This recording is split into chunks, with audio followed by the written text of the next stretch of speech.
Le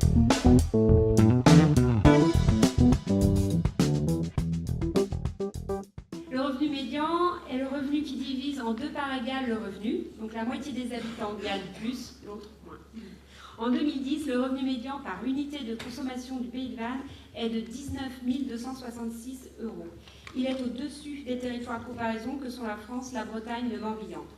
Au sein du bassin vannettais, c'est la communauté de communes de la presqu'île de Rhuys qui détient le record, 21 398 €, suivi par Vanaglo, 19 982 €. Et ce qu'il faut noter, c'est que ce revenu médian a progressé sur l'ensemble des EPCI depuis 2001. Si on compare par rapport aux autres pays du Morbihan, le niveau de revenu du Pays de Vannes demeure également supérieur.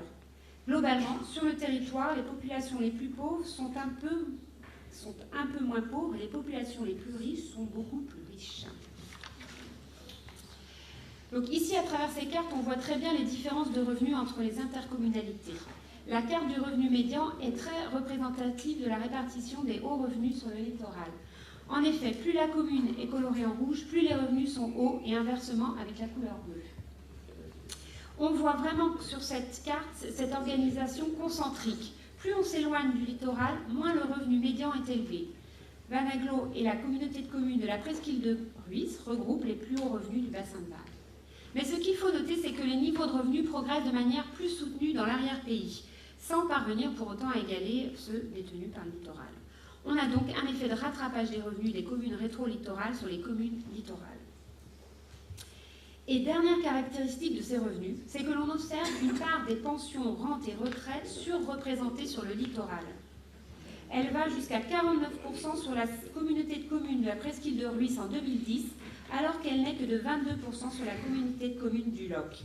Cela confirme la forte présence de populations retraitées avec des hauts niveaux de revenus sur les territoires littoraux. À l'opposé, la part des revenus salariaux dans les revenus de la population est, en toute logique, élevée sur les communautés de communes du Loc, 66%, et les communautés de communes Pays de Questembert, 59%, témoignant de la présence de nombreux actifs sur ces infra-territoires. Et on termine cette partie avec le public bénéficiaire du RSA. La première chose que l'on remarque sur le graphique, c'est l'évolution continue du nombre de bénéficiaires depuis 2009. La progression entre 2009 et 2010 est due à une montée en puissance depuis la mise en place de ce dispositif. Ensuite, le territoire a tout de même vu ses bénéficiaires du RSA progresser à cause de la situation difficile que connaît le territoire. Globalement, sur l'ensemble de la période, le nombre de bénéficiaires du RSA a progressé de 45%. Et qui sont ces bénéficiaires? Ce sont majoritairement des femmes. On compte également une part importante de bénéficiaires seniors, 19%, une part qui est d'ailleurs en progression. Sur le Pays de Vannes, en 2012, le RSA socle demeure le RSA le plus attribué, 59%. Mais c'est une tendance du bassin vannettais. On peut aussi l'observer sur les territoires de comparaison. On compte sur le bassin vannettais près de 3 dossiers sur 10 qui concernent une aide RSA consacrée aux personnes exerçant une activité réduite. En ce qui concerne les évolutions, elles sont différentes selon le type de RSA. On observe une hausse du RSA socle sur le dernier trimestre 2012. Le RSA activité est en hausse depuis avril 2012. Le RSA socle plus activité présente une certaine stabilité du nombre de dossiers.